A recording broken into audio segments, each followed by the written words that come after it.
আসসালামু আলাইকুম। যুব উন্নয়ন অধিদপ্তরে একটি মাত্র পদে নিয়োগ বিজ্ঞপ্তি প্রকাশিত হয়েছে। পদের নাম হচ্ছে অফিস সহায়ক। পদসংখ্যা ১০৩টি।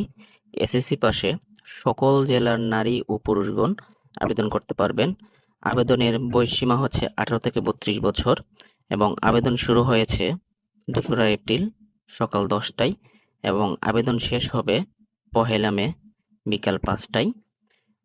এবং আবেদন করার জন্য যে ওয়েবসাইটে যেতে হবে সেটি হচ্ছে dyd.telecom.com এবং আবেদনের জন্য সদ্য তোলা একটি ছবির ৩০০ বাই ৩০০ পিক্সেল এবং স্বাক্ষর হচ্ছে ৩০০ বাই ৮০-তে স্ক্যান করে ওয়েবসাইটে আপলোড করতে হবে এবং আবেদন ফি বাবদ ৫৬ টাকা এসএমএস এর মাধ্যমে প্রদান করতে হবে এবং কিভাবে এসএমএস করবেন সেটি এখানে উল্লেখ করা আছে।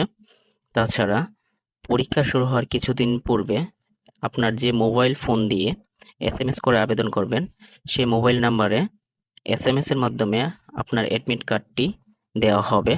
অবশ্যই নাম্বারটি সচল রাখার চেষ্টা করবেন অথবা সচল নাম্বার দিয়ে আবেদন করার চেষ্টা করবেন এবং আবেদন করার পূর্বে অবশ্যই সমগ্র সার্কুলারটি সম্পূর্ণরূপে পড়ে সময় শেষ হওয়ার পূর্বেই আবেদন